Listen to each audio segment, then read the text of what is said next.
It's Thursday today. It is. You know what that means? You know what that means? It's Big Thursday. Tomorrow is Friday. And for us normal folks, it's a big fucking day. And I have been eating, and in the ad read, you'll hear it. I truly have been eating rotisserie chickens every day. Like a hog. Like a hog. Nuts and berries. That's it. Oh, I'm so ready for the Friday job. I'm so hungry this week that I might even go out to breakfast this weekend. Wow. Yeah. Like you'd get like a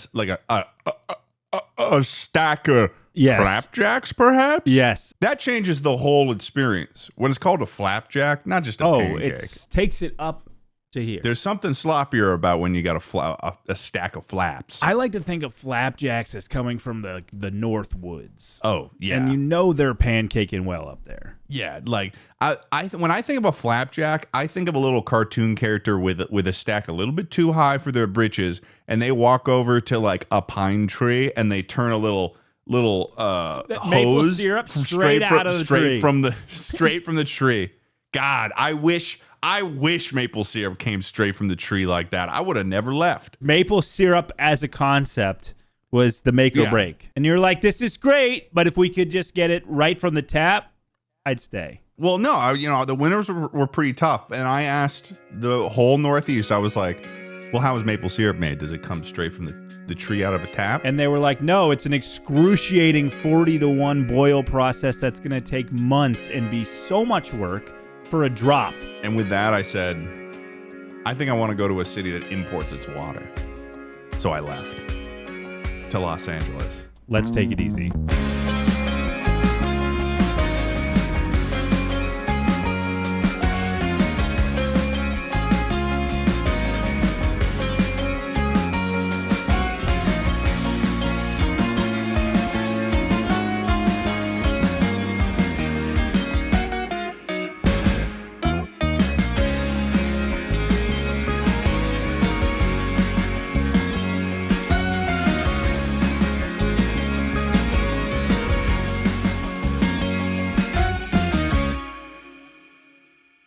Welcome, everybody, to Take It Easy, number one podcast on this side of the world. Whatever side the world you're on, it's the number one. I'm pretty sure last week, or maybe the week prior, somewhere in the past, I said I was going to stream this week, and I want to just give myself a little pat on the back. I streamed 3 nights in a row this week.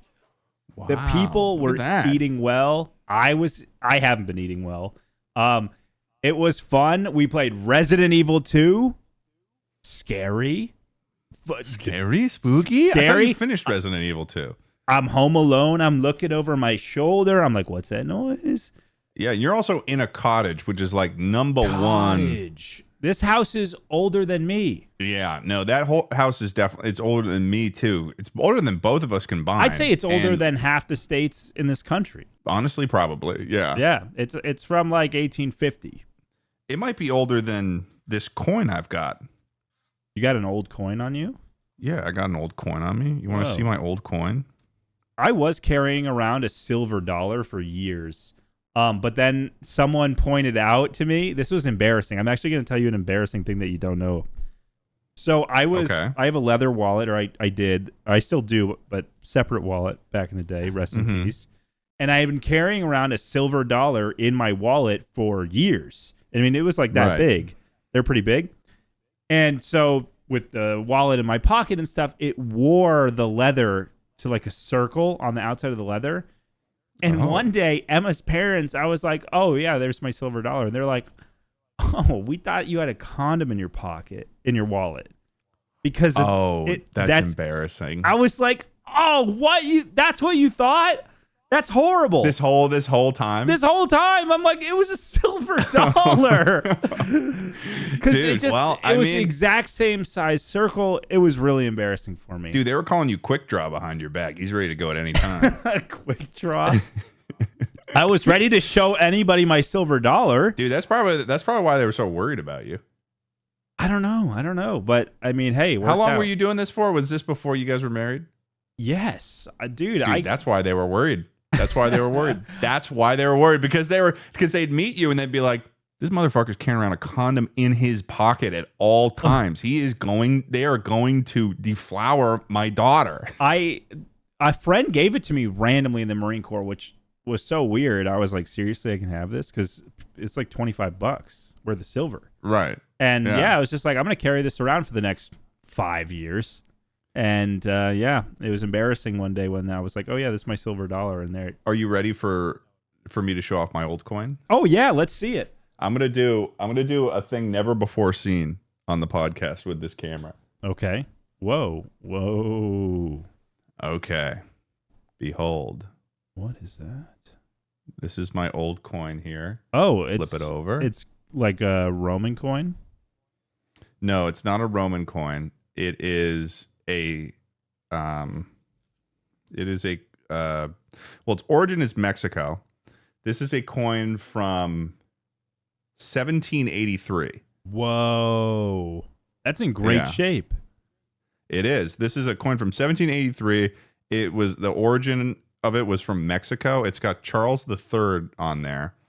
The King Charles III, and it came off of the El Cazador shipwreck that was it was heading to New Orleans. So if you look up the El Cazador shipwreck coins, you'll get a little bit of information on there. You can read that little AI overview it gives you. The shipwreck of El Cazador, a Spanish brigantine discovered in 1993, carried a significant cargo of Spanish colonial coins, primarily silver reals minted at the Mexico City Mint. Mm-hmm. Mainly 1783 dated coins. Yeah. Which is the year before the ship's final voyage. Yeah, and you can see it right there on the coin, 1783. King Carlos III. It's in really good condition. You can see his face on it. You can see the coat of arms on the back there. Now, do they sell these at like a gift shop or something? I bought this. I'm assuming you didn't find it on the wreck. I keep it in this little thing. Oh, so it's like yeah. It's Charles III out of Veracruz to New Orleans. Huh? AI overview says his name is Carlos. No. Oh, Carlos is Charles III. Is the AI overview says Carlos. Okay, well, let's just trust the stuff that I agree with on there. But there's like a lot of coins. You'll see photos on there, and it'll show coins that are like really fucked up by the seawater and stuff. This one's in really good condition. I bought it at. Is it silver? Yeah, I bought it at the Ren Fair. Oh, that's cool. And it's basically it was in this little stand. I was there with I went with Courtney and Shane Top this spring. Smosh. And so it was me and Shane, and we were listening to this guy who was just so passionate about old coins, and he was talking about it we had a buzz in us too. We had been doing a little bit of drinking, so we were ready to just like talk about old coins with this guy. And like the whole, they had so many different little coins and stuff. They had stuff before current like coins were even a thing. Like there were like these like Roman type coin things. Well, they had Roman coins, but they had like before Romans, like the ancient Greeks, where it was like just like it was like a little like metal dot thing, and it was like this was like before they even started using coins. It was like little pieces of metal that they would give to each other as like the beginning of currency. That's pretty cool. Because at a certain point, it was like you can get to societies before they were even using currency. Where they were just trading shit. I love trading, but that was really neat. That was a very very neat thing. That was part of one of the things that when I wanted to take you guys to the Ren Fair, I wanted to show you. I want to show you that coin stand. Yeah, I do. I am a sucker for good coins. Yeah. Maybe I didn't sell. You guys were. Emma wasn't going to be able to do the trek, though. Emma was not going to be able to do that. Absolutely not. Yeah, it was pretty hot out too, especially that area that they do the Ren Fair, and this was the like the Orange County or some. It was called the Pleasure Fair, which is kind of a ridiculous name. Whoa! I know, right? Whoa. I know. Ted, like, I hear. I don't think you're going to just any old Renaissance fair. You're going to the Pleasure Fair. Yeah, no, I went to the Pleasure Fair. Yeah, that sounds like a place for like. Did that guy. Coin? Did me showing that coin not give you a little bit of pleasure? It did, but the Pleasure Fair, I don't think I can be caught going to the Pleasure Fair. Yeah. I bought like a leather coin pouch too for like $90 too at this thing. Like, wow, something that could only really be put on a Ren Fair outfit. So it was somewhat of an investment in the fact that I'll probably go back to a Ren Fair. Yeah, it's like something Geralt would wear. It's like increasing maximum. Oh yeah, no. capacity. It's something I would keep like magic dust in or something. Like I can't just throw that. It's designed so it'll fit around a belt loop, but I'm not gonna wear that on a pair of jeans. Like if somebody saw me wearing that on a pair of jeans, it'd be like, oh, this guy. Okay, well, this guy. But if you got something really cool you keep in there, that cancels it out. Then you're still net positive. I've got one coin I can keep in there that makes sense. Yeah, like that's a cool thing. You have that on there. People are like, well, what's this guy's deal? You sit down at this restaurant together, you're chatting, and someone's like, so what's up with the little coin purse thing? And you're like, it's full of ancient coins. Here, take a look. Yeah. And you're at the dinner table, 10 ancient coins. I think there was something about That's a great talking point right there. You'd be a really cool guy. I would. But it'd be a bummer to lose him. He was telling me something about like the shipwreck. Okay, this actually might have some information here. Yeah. Okay. Now this is a cool fun fact, and I remember this guy telling me this, but I'm going to pull out the coin so this will be even more effective for you. I'm gonna pull out the coin when I say this. This is gonna you're gonna love this actually. I think if you're as much of a history nerd as I am. Okay, here we go. So this coin it sank with the El Cazador, and the El Cazador shipwreck is a Spanish brigantine that sank in 1794 near New Orleans. We already got this brief. Carrying a large shipment of silver coins intended to stabilize the Spanish colony's economy. Its sinking is believed to have indirectly led to the Louisiana Purchase, as Spain's weakened economy situation in Louisiana ultimately prompted them to cede the territory to France, who then sold it to the United States. That is an amazing fun fact. This is partly why I bought the coin. Yeah, that's because I'm awesome. like, this is like literally a piece of history. Indirectly related to where I'm standing in this place right now is part of the United States right now. That's really cool. I'd never heard that. I hope that is the reason. I hope it's true. Yeah. I hope that coin was what the scale was teetering on. I know. This is like this coin. This out of 430,000 other of these coins that were in the shipwreck, but not a lot of them are in this good condition. So this is a fun. I don't know. It's just a fun little piece of history. It's pure silver. I mean, I don't know if it probably. It's a silver peso. This is a silver peso.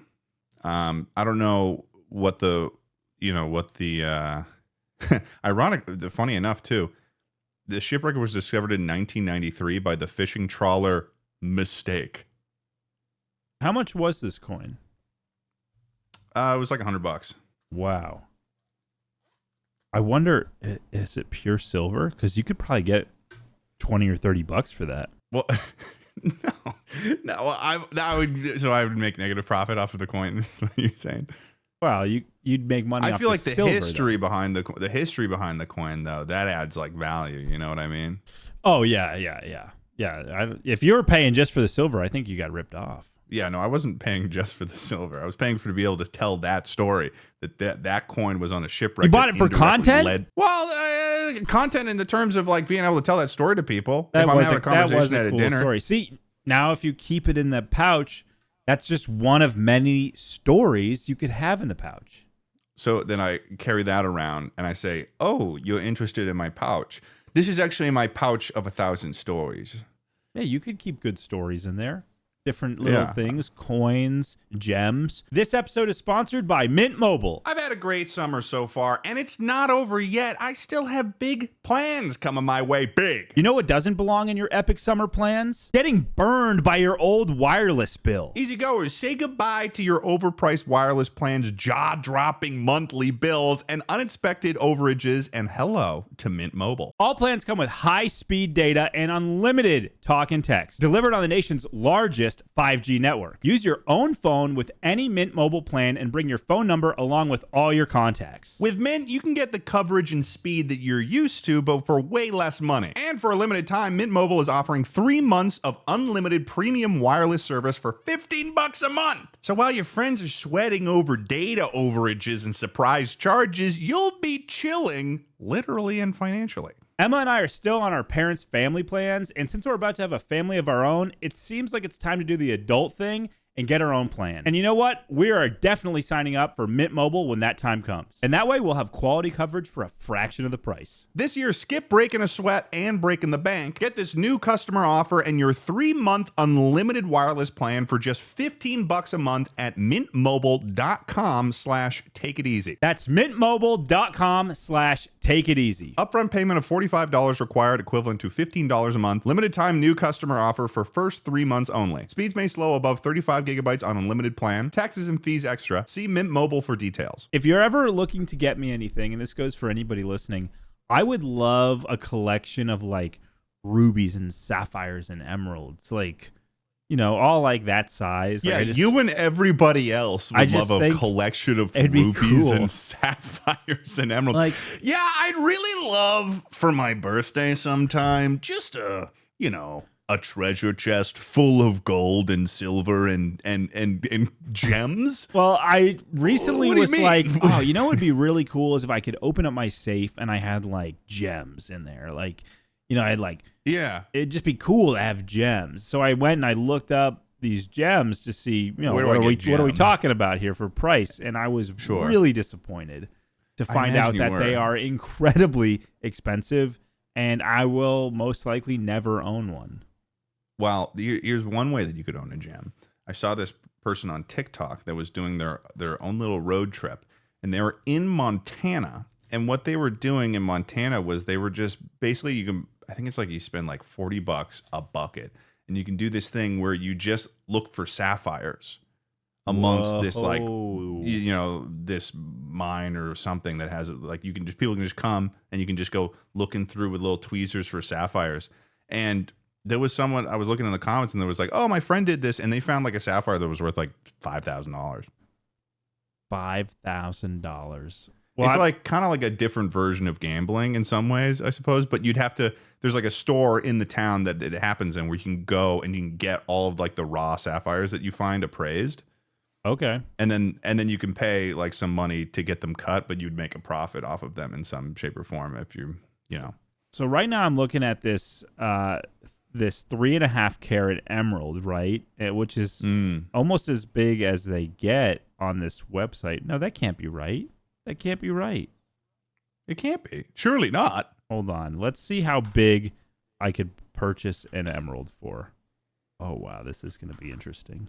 Okay, the biggest we've got is a 57 carat emerald, which is about the size of a postage stamp. Wait.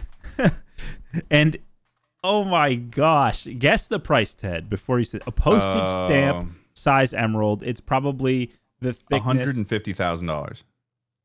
Let me. Okay. Did I overshoot it? It's a little bit bigger than a dime in terms of like looking at it 2D, and it's got the thickness of like half an inch. Take another guess, and I'm going to tell you that you undershot.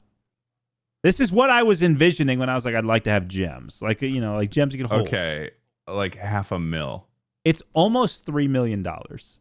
Wow! Yeah. That's crazy. Dude, so you can imagine my disappointment when I was like, man, I'd love to have some gems. Let me go on the internet, see how much gems cost.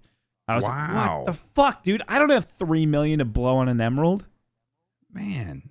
But God, how cool would it be if I did? The economy in the Minecraft villager economy is so fucked. It is. I'm paying $3 million for 3 pieces of paper. Man, Here's a 61 karat sapphire, which is kind of ugly. Like I wouldn't buy this one, and it's only 255,000. Oh, so maybe sapphires are a lot more. Sapphires might be a lot more doable. Here's a sapphire I'd like, 10 carats. That's smaller than a dime. That's about half the size of a dime, and it's 200 grand. But it's got that nice cut gemstone look. Yeah. Because when you go to like a curio shop and they got like that bin of those polished rocks, and like you love a curio shop, dude. Who doesn't love a curio shop? That's like a step above going to a vintage store. I feel like is a curio shop. Yeah. Or maybe it's just a vintage store, but it's more curated and curio and like kind of witchy in its value. Yeah, I do like a little witchiness. Well, I like to believe in magic. Okay. But when they have those bins full of like polished rocks and you can get like a little bag of like 3 or 4 rocks. Mm-hmm. I was envisioning having like one of those bins in my office just full of gemstones. I was like, that'd be so cool. I just have like, these are my gems. Like, are you taking this from the perspective of like, do you kind of want to be Smaug? Like Smeagol? No, Smaug. What is that? It's like the big dragon in the fucking Hobbit or something that protects all the gold. Oh, right? Actually, yeah, that is actually exactly what I want. I didn't really... you want to be like a dragon in a cave. Yeah, or I just have like lots of treasure. Smaug. I just have lots of treasure around. Yeah, Smaug. Yeah, he's the main antagonist in The Hobbit. Well, I've never watched The Hobbit. Oh, well. Have you? Yeah, I believe I did. And he's played by Benedict Cumberbatch. That's a fun name. Do you not know the actor Benedict Cumberbatch? No, am I? You know Benedict Cumberbatch. He was in first of all, he's Doctor Strange in Marvel, but he was also never seen that. He was also fucking Sherlock in the BBC show of Sherlock. He's never seen it. I've never seen a Cumberpatch. Cumberbatch, I think. Oh yeah, you're right. Cumberbatch. Let me look through this guy. I don't think I've seen anything he's ever made, or not made, but been in. Very British, I believe. Oh, 1917. I watched that. Who was he? He was probably 19. Colonel Mackenzie. He was Colonel Mackenzie.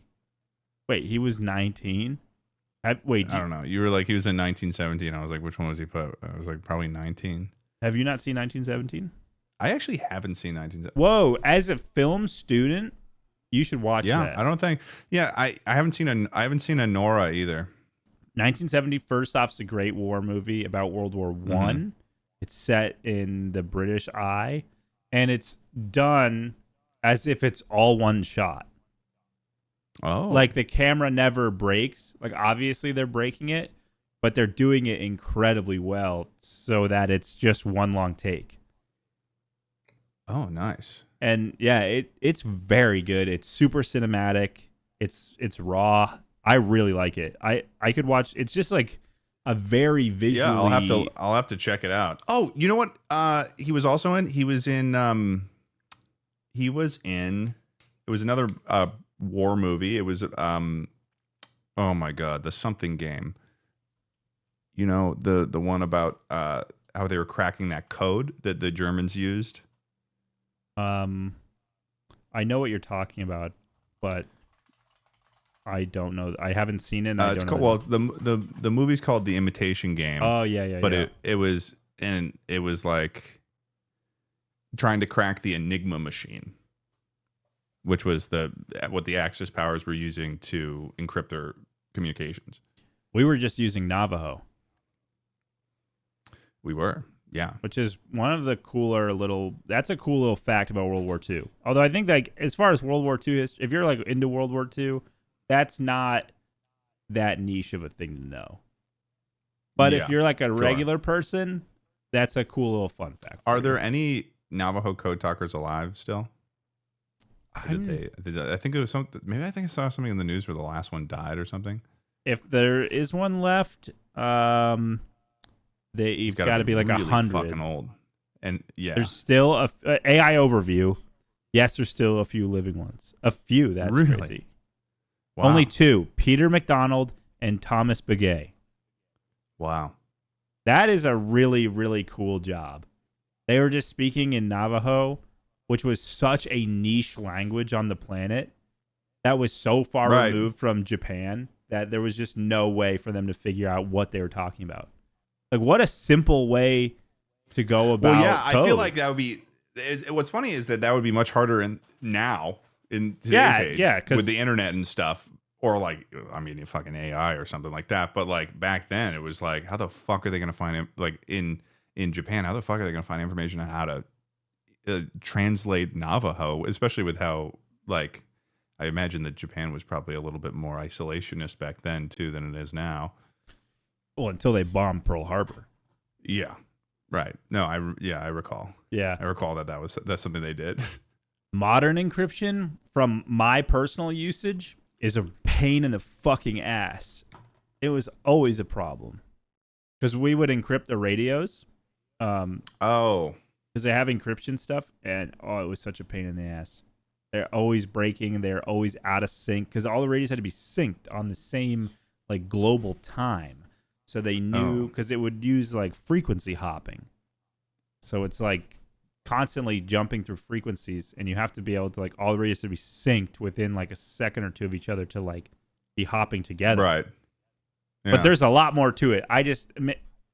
That's got to be like the lowest possible explanation. I wasn't a radio person. No, but it made me understand it, so I'm happy. Yeah. I'm happy because I can understand it. Yeah. This episode is also sponsored by HelloFresh. Ted, I've got a confession to make. What? Emma's out of town, and that means I've been in charge of cooking all my meals all on my own. Oh, geez. So what that looks like for me is eating an entire rotisserie chicken straight out of the bag every single night. That's really sad, Tucker. I'm sorry that you're going through that. But, you could have solved this issue pretty easily by ordering yourself some HelloFresh for the week. HelloFresh makes it easier to fit quick, home-cooked meals into your schedule every week by curating delicious recipes like pasta primavera, chicken Dijon, and pecan-crusted trout, as well as over 100 seasonal snacks, sides, and treats. Every HelloFresh meal uses high-quality ingredients, including seasonal fresh produce and proteins that travel from the farm to your doorstep. When Emma and I were in college, we used HelloFresh all the time, and it made life a breeze. Monday night, we'd come home to a box of ingredients sitting on the curb, and we'd have our meals for the entire week lined up. Personally, I prefer the pre-made meals to save time, and that's why I'm so excited that HelloFresh now offers their new ready-made meals that offer chef-crafted, flavorful dishes that are ready in just 3 minutes. Now, folks, I can eat and work without compromising on taste, health, or homemade quality. Make your summer enjoyable and delicious by signing up for HelloFresh at HelloFresh.com/takeiteasy10FM and get 10 free meals with a free item for life. That is HelloFresh.com/takeiteasy10FM for 10 free meals and a free item in every box. HelloFresh.com/takeiteasy10FM. HelloFresh.com/takeiteasy10FM. HelloFresh.com/takeiteasy10FM. One per box with an active subscription. Free meals are applied as a discount on the first box. New subscribers only. Varies by plan. Thanks for listening to the sponsors, guys, and let's get back to the episode. Here's something that you might get a kick out of. Yeah, kick me. Well, you'll be frustrated with this one. Oh. This is another movie thing. I haven't seen the new Maverick. Top Gun Maverick? You haven't seen Top Gun Maverick? No, I haven't. Dude, how did you miss one of the best cinema this would trigger him too, experiences that was like the movie of the summer? Yeah, I know. I remember you were talking about how that was your favorite in theater experience you've had. It was so much fun. The shot, like, the cinematography is amazing. They got so much real ass footage of F-18s in the wild. Mm-hmm. The sound quality was incredible. The soundtrack choice was incredible. It was so much fun seeing that in theaters. I saw it in theaters twice. Nice. I've never done that. When was the last time you saw a movie in theaters? Well, I saw Princess Mononoke in IMAX this spring. Nice. which was pretty cool. I didn't realize it was going to be in Japanese. It was like a dubbed thing It- or a sub. It was subtitles, which I've never Right. seen it, and I really like the English voice acting in those, and I think the Studio Ghibli movies often go extra mile. That's one of the few examples of like a Japanese like animation thing where it's worth it to watch because they hire like A-list voice actors. They do a very like, just good straight job. up actors from Hollywood to do it. I've heard it's like an honor to get cast in those. I imagine, yeah. I mean, that's like being. I feel like it's probably similar in some way to being like in a Wes Anderson film or something like that. Like It's where, like a work of art where, almost. It's not like a where it's like capitalism people, project. like actors are okay. They probably be okay. Like I won't. You don't even need to pay me. I'll do this so I can be a part of. Because some at the end of the day, for a lot of these people, it's an art form that they're doing, and that's half of it. We were talking about those at work today. Those movies operate as if there's no money involved in the process at all. Like they'll just be trying to make a cool story. 10, 15-second pan. That's just like an ultra wide painting this guy made just for like the ambiance. Like we're just going to pan across this landscape painting that I did. And it's never going to get used again in the entire movie. Like I have a desktop wallpaper from Porco Rosso. That's from like a 1 second shot in the movie. That's stunning. I was thinking about Porco Rosso recently because I was on like the Amalfi Coast and stuff. Oh, you bastard. In Italy. I want to go there. Yeah, no, I was kind of like thinking about it. I was like, because that's in Italy, isn't it? Yeah, it's set in the Adriatic. Right, yeah. Other so side? that was cool. Is that the other side? Maybe. I don't know. I think the Adriatic is the one. You know what? I don't know. I don't know why I'm going to. Whatever the vibe was like the vibe was Porco. Good. Yeah, the vibe was Porco. Maybe a little I was Rosso. feeling a little Rosso. Yeah, there you go. Damn. What? Nice. But I saw the Minecraft movie with you, and that was a horrible theater experience. Yeah. That was really. Yeah, that was bad. That was just like incredibly disappointing, and it was. I think that was before last weekend. That may have been the last time I had seen a movie. Last weekend, I went with Cutie, Lud, Connor,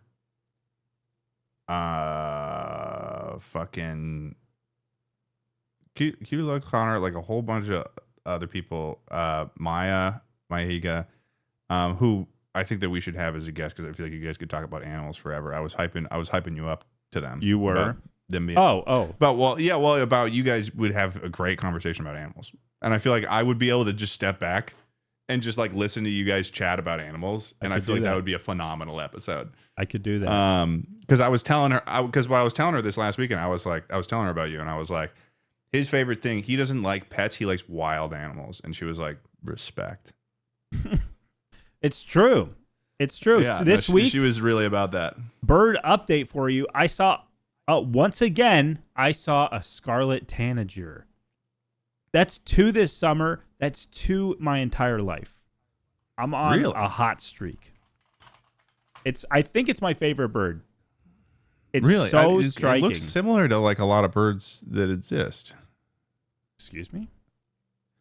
Well, I mean, it's got a hurried, buried, repetitive warble that's many people find similar to the American robin. Get out of here. Maybe people find it similar to the American robin, dude. Well, I'll tell you what, my first encounter with it, when it was in my presence, I was hearing this bird call I didn't recognize from the canopy, and I Merlined it, and it said it was Scarlet Tanager, and I could never see it, and it drove me nuts. And that was last summer. Did you count that? No, I didn't count that. You think I'm counting that?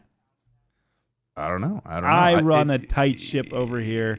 Yeah, I mean, no, I need 100% sure you would have been like ID, because Merlin's wrong sometimes. Merlin is wrong. Like one time, my phone vibrated. I got a text. It was like, voot, voot, and then so it's just reading the audio waves and told me there's a great horned owl because the phone vibration did the beep beep, and it was that deep. Oh, yeah, and I was like, yeah, that's no great horned owl.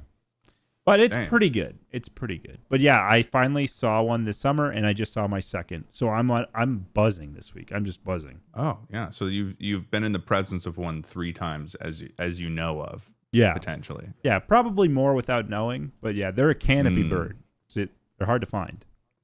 Yeah, because they live in the canopy of trees. Yeah, that's the high part. And so, yeah. Yeah, I know what a canopy is.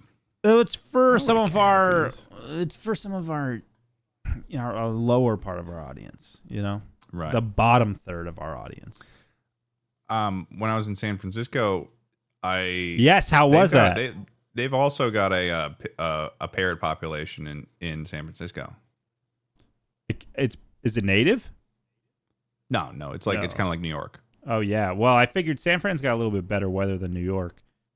So I was absolutely. wondering. They probably used to. It's a little. It's surprisingly chillier than L.A. Yeah, where you can wear like a sweater at night and it's like not a problem at all. That's cool. It's like they also apparently call the fog Carl. What? Like it's personified? No, I had the same reaction. Yeah, no, like San Francisco calls. Like someone will be like, "Oh, Carl's here," or "Carl's coming tonight." Carl the Fog is the affectionate name given to the famous fog that frequently blankets San Francisco. The name is a reference to a misunderstood giant in the 2003 film Big Fish. Okay, Dude, what? Who told you this? This sounds super neat. Someone who lives in San Francisco. What do they do for work? They were at Open Size, so I think they were in content. Why? What is this? What do you like? I don't know if the blue collar people call it Carl. I want to know what the working class people call it. Okay, I want to know because I think at the end of the day, unless you, I think we're all working class. That's awesome. That's rich. Yeah. That's rich. Coming right from the top, everybody. Well, you heard it. If we're not in the top 1%, we're all just working class. We're all. You heard him, guys. You heard him. The 1%. I'm one with the people, dude. He's like, people. Guys, no, I'm cool. I'm cool like you guys. Yeah. Average American salary is $30,000 a year. He's course correcting hard from a few episodes ago. Well, because people didn't think I knew that. Ted, it didn't appear that you did. Because it was like a line where I was like, we were talking about. What was funny is that people kind of like disregarded the context in what we were talking about. You were talking about owning a person, and I was saying I'd like that to own Derek. Was a decent starting salary for a person who would live with you and be at your beck and call all the time. Like that's different than like a normal job. And people were in the comments and they were like, Ted doesn't understand. He's so out of touch. He's like, what the wire's getting crossed here. We're talking about a person not having their own free time. Of course, $100K would be probably like a bottom salary for not having a life at all. Let me you can't see your family. This, Ted. What does the Marine Corps pay its troops? Like $20,000 a year. Yeah. So a lot of adults are seeing that and going, I'll take it for the same deal. Actually, worse deal. I'm not going to make Derek fight anybody. Well, here's the thing. With Derek, are you ever going to, does he have, is he doing it based on contract then? Because you go into the Marines not for the salary though. Are you offering free college after this period that Derek has a master's? No, but you're chained. Okay. That's crazy. We Derek both know that the reason why people go into the Marines is not for the $20,000 a year they make from that. That is something you and I both know. Yeah, no, they're looking to send their pent up teenage rage out on whatever local population's willing to receive it. So it's like that's kind of a moot point when the value that comes from that is either serving your country or getting a free ride to college at any public university, right? Through the GI Bill. Yeah, the GI Bill's pretty great. What a good deal. Because the value of that is in the hundreds of thousands of dollars. I bet my college experience was less than $100K. I went to a SUNY school. SUNY Binghamton. What's that cost?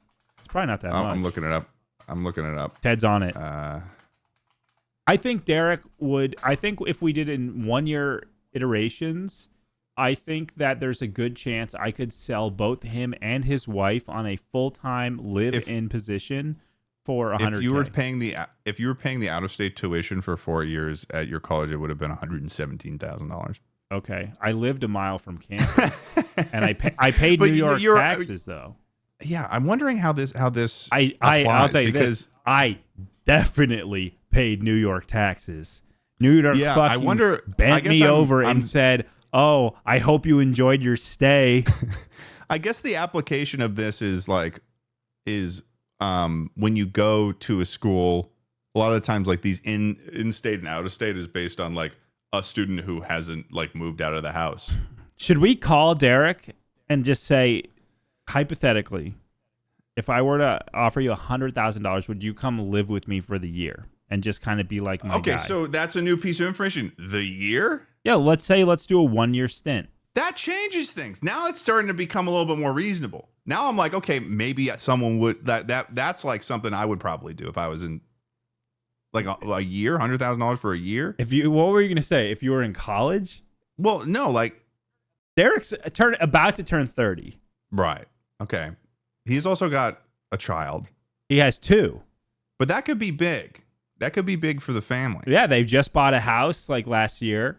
I know they could use the money. They both have masters. That ain't cheap. What we're doing here is we're consistently shifting the goalposts to make it more reasonable to do. Because the way that you initially introduce this, and hear me out, please. Okay. Hear me out.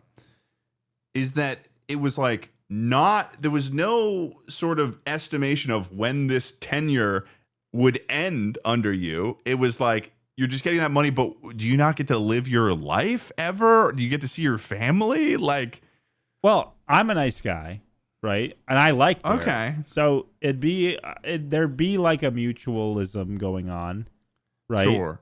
How much time does he get off? I would give Derek tons of time off. Like, he's gonna start bugging me sometimes because I'm gonna be like, get out of here, you know? Okay. But if I'm like, hey, dude, can you weed the sidewalk while I'm at work? And he'd have to say, yeah. Like, I'm asking him, but I'm also telling him. But I would give him time off, and I'd buy him weed and stuff, and I'd let him play my GameCube. Like, I think he would go for that. Yeah. I think this sound.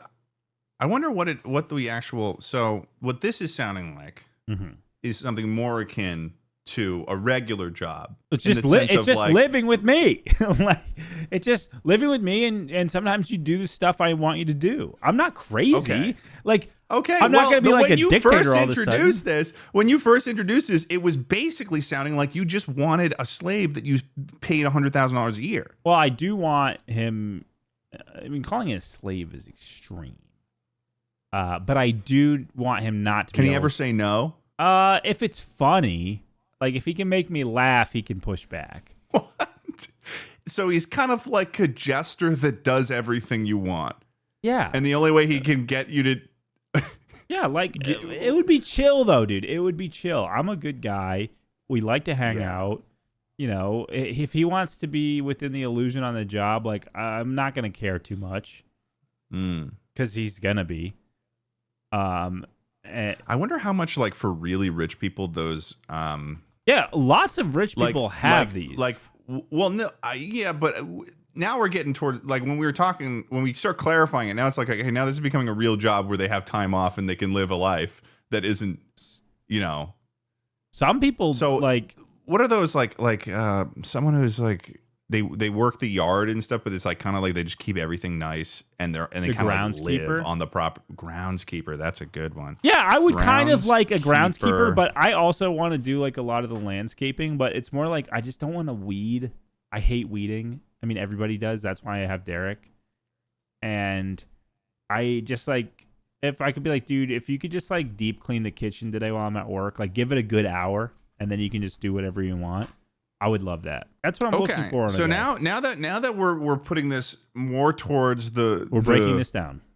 We're breaking this down to more like what a private groundskeeper is what we're looking for here, and all of the time off and freedoms that would come with that, right? Up for debate. Okay. It's time off unless I want to hang out with him. Because, see, I'm hand-picking my groundskeeper. It's not just like, hey, someone apply. I'm like, no, I want Derek So when I'm having fun and I come home from work and I want to play games, he has to play with me. Okay, I think that maybe the $100,000, if we're talking in terms of groundskeeper, that sometimes has to hang out with you. Mm-hmm. That now the $100,000 is sounding like a very excellent salary when it comes to a private groundskeeper, because the average salary in the United States for a private groundskeeper is about $67 a year. Yeah. No, I know. I'm giving him a good deal. You're the only one who thinks this isn't a lot of money. Now I'm saying this is a great deal because now we've broken it down. We understand what the requirements are.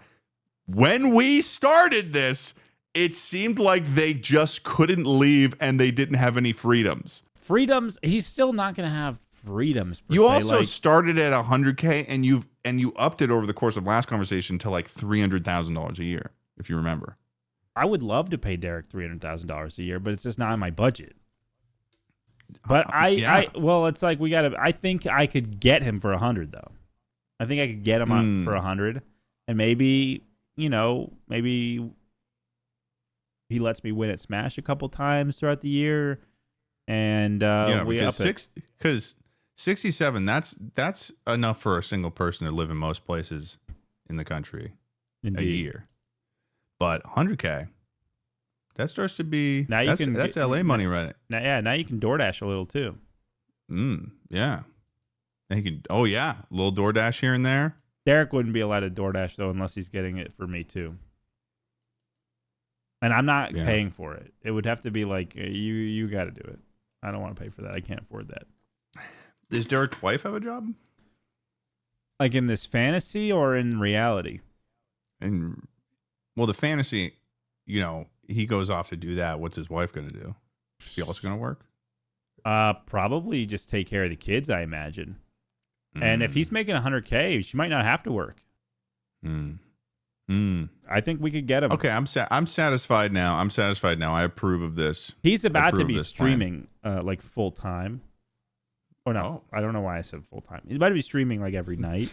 That's a big deal. Yeah, no, he has no audience. He's never streamed before. He's not going full time. He's just starting doing it at nights, and I'm really excited to watch him stream because I think Derek's one of the most entertaining people I've ever met. He's a riot, and he's not trying to be. It's gonna be a blast. Here's something that I have for you now. Yes. I got something good for you. Give it to me. I was driving back from the desert today, and I was Mojave in the car. Oh, Mojave, yeah. And I was doing a little bit of listening to songs and daydreaming because there's that new Superman movie. Have you heard of this? I've heard that there's a new Superman, and I heard it's good. Yeah, I've heard it's good too. I haven't seen it, but I heard the song that the one of the needle drop songs from the end of the movie, and it's a fun, feel-good song. But basically I was listening to that song and I started getting into a little daydream zone. Have you ever done the little daydream thing where you're just like, one day you're gifted Superman powers and like, what would you do? I've never daydreamed that. Really? Yeah, no, I don't know. Is that a common one for guys? Well, I was just thinking about the context of Superman, and I was like, man, well, what would I do if I had that level of power? Would I hide it from the world and only use it when necessary and try to live my life normally? And then I was also thinking about like, well, it would really because it's been on the brain because I was traveling. I was like, well, this would really cheapen travel. Like you wouldn't have to pay for planes going places. That's true. But like if you wanted to travel with your friends, I was thinking about a scenario where I was like, okay, well, how are they going to be able to, if I'm going to be able to do travel fast and I want to travel with my friends and bring them with me, going really fast might be a problem. So I was like, maybe I would have to. Are we going to like climb on you? Yeah, like I was thinking of some sort of like. Fuck that, dude. That'd be so scary. Well, hold on. I'm thinking of like a harness system. So it's like, imagine like a harness, like it's strapped on me, and then you get kind of strapped onto me, and then I fly with you on my back, and then I've got Superman power, so I can just hold our luggage. Our luggage. Well, yeah, because then I was like, well, if we're going for a week, if I'm I flying, feel like how it'd be fast hard can to he bring fly? luggage. How fast can he fly? Well, I mean, we got to think about how fast Superman can fly. How fast? Well, that's what I'm asking. How fast can Superman fly? How fast can Superman fly on Earth? It's going to be like, because I feel like it's going to be like 894 miles an hour. He can easily break the sound barrier and travel at multi-Mach speeds in Earth's atmosphere. Exactly. Yeah. So if you have a passenger, you're going to be limited to like 50 miles an hour. Well, no, but think about it. Like, I was like, how do we make it? Like, let's say I want to show you all the places I went in Italy, and I've got Superman powers. I show up at your house. I've got the harness with me.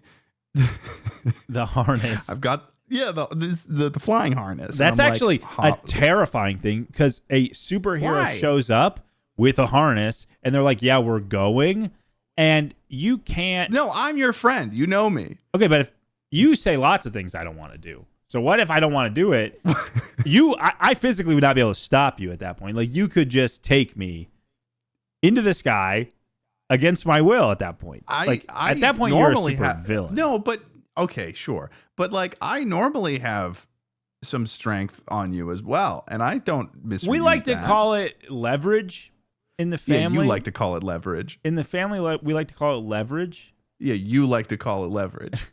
I've heard the word leverage tossed around by many people adjacent to us.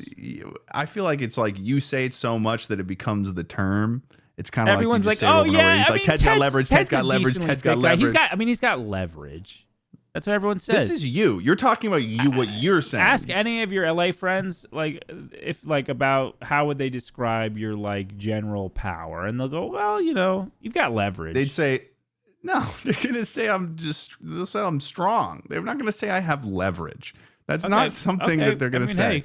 Either way, like, you're my best friend. I would not violate your body autonomy to force you to go to Italy with me by strapping you to me on a harness. Like, I would give you a choice if you really didn't want to do it. But I'm trying to figure out how to turn this into a situation in which we can do this, right? I feel like you need to find some kind of vehicle that you can like attach yourself to like a capsule, and like you're kind of just like the jet engine, and we're all chilling in the capsule. I was thinking about that too. I was thinking like maybe I put you guys in a big basket that I carry. A basket's not aerodynamic at all. You gotta think about it. I feel like you need like a so maybe pod. maybe it's like a pod that's shaped like kind of like an acorn or something, and it's got like a little thing I attach it to like my feet or something, and I fly forward, and you guys are trailing behind me. It'd be like a kid pushing a boogie board in the water, and we're all sitting on the boogie board, and you're pushing, but it's through the air. So you want to be in front of me? Yeah, I think I want to be in front. I feel like I wouldn't be able to see where I'm going though. What are you afraid you're gonna hit something up there? Other planes, yeah, dude. Other planes? Well, first off, you're not a plane. So basically at that point I am. And secondly, you're not going to be able to fly us at plane altitude. That's way, way too high. We'd all freeze. Well, we could pressurize. If we're putting you in a little thing, we could pressurize it. Okay, so at this point, I feel like the sunk cost of making this pressurized thing is just, we could just buy some plane tickets. Let's think about this. Let's think about it this way then. What's the highest that I can get? Yeah, okay, I got one for freeze. You. What if I wore like a motorcycle helmet, like one of those racy ones, with a ski mask under it too? Yeah, I had some warm clothes. You tied me to like a stretcher, and then you just like flew carrying the stretcher below you, and I could just like pass out. I just sleep in that thing. I feel like that would work. This is what I was talking about, like with the the harness kind of thing. Like, we got to strap you down. We got to get you a little aerodynamic and warm. And then I could go pretty fast, I feel like. Yeah, okay. I'm just scared of heights, though, and I would never trust you to do this ever. I just. Well, would you trust me if I had Superman powers, though? I don't think I would. You wouldn't even trust me if I had Superman powers? Are you kidding me? I don't think I would. I don't like heights. If I made a mistake, I'd be so fast I could correct it before you even knew something was wrong. But what if you like got distracted on your phone or something while the mistake was happening? I'm not going on my phone when we're flying, dude. Yeah, right. Yeah, right. I'll look up and I'll be like, oh, let me just look up. And you'll be scrolling on the reels, dude. No way. You think all of a sudden you're going to be flying 8-hour flight just Well, it depends Nothing? on how fast I'm going. Nothing. Like I'm. Well, what's okay? And is this gonna? Are you getting tired? Does Superman get tired? Not super tired. I don't think. I think he's pretty That's super. ironic. Yeah, he doesn't get super tired, but he gets tired. But he's I Superman, wonder so he doesn't get. how much does flying tire him out? I feel like that's got to be pretty taxing. How far to Italy from Massachusetts flying at what 770 miles per hour? We're not gonna be able to fly that, dude, because we're gonna have to fly low because of the oxygen, and you can't fly that fast for long periods of time that low. There's too Dude, much air resistance. Maybe we just give you an oxygen mask. Oxygen mask. Man. Okay, oxygen mask. So if you're Superman, let's see. Okay, yeah. So if Superman were to fly at 770 miles per hour, it would take him approximately 5 hours and 20 minutes to reach Rome from Boston. That's a long flight. It's an hour and a half shorter than what it would normally take, I think. Okay, that's still a long flight. You're telling me let's up the reels speed here that whole time. Well, no reels? let's up the speed here. Can we up the speed? What speed are we at right now? 770 miles per hour. What do you want to double that? Yeah, sure. Okay. Dude, I'm gonna incinerate. Okay, can okay, but we got you all wrapped up and stuff. I don't think you'd incinerate. I think I'd burn. Yeah, Do planes burn if they're going that fast? Well, planes are very aerodynamic. I'm just a dude wearing a helmet with some fucking winter gear on. Okay, well, listen to this fly time. This might change your tune. And if I don't burn, I think I'm gonna freeze to death because it's like 2 hours. You're wrapped up. I know, but you ever go in a little screen when you're on a plane and it's like outside temperature -56 Fahrenheit? You ever look at that? Well, we're not going to be going up that high. Dude, I don't know about this. 2 hours and 40 minutes if we're doubling the speed. No reels? 1,540 miles per hour. You'd have to pass me your phone if we're gonna do this. I'm holding it for the flight. Okay, here's what I'll do. How long was it if you're Superman, comma, and also if you're carrying a buddy who isn't Superman, would they survive the journey if you give them some warm clothes and an oxygen mask? Okay, please hit me with the answer. So, chances of passengers surviving a regular human being, you'd face some pretty extreme conditions. But this is assuming, first of all, I do high altitude flying. Like if I flew at I don't know, 20,000, that wouldn't be too bad, would it? That's pretty high. 10,000? 10,000. 10,000? I can do 10,000. I've camped at 10,000 10,000 feet, I think. Yeah. So I feel like if we flew at 10,000 and just if something got in our way, we'd kind of fly over it. I feel like you'd be fine. Nothing's getting in our way. I don't know. A mountain that's high. You're talking about flying over the Atlantic, dude. We're trying to go to Italy. Yeah. Yeah, that's true. Okay. Yeah. Okay. So this is basically, it was pointing out issues with the lack of atmospheric pressure. So you would need a suit, intense cold, something about radiation exposure. So the higher you go, there's probably the more radiation you pick up, right? Yeah. And then I was saying G-force effects, I wouldn't work up to the speed I wanted to go. Crazy. I think, yeah. Yeah, you'd have to go easy on the accelerator. I guess we would I would just do some shit for money as Superman. Do some shit for money?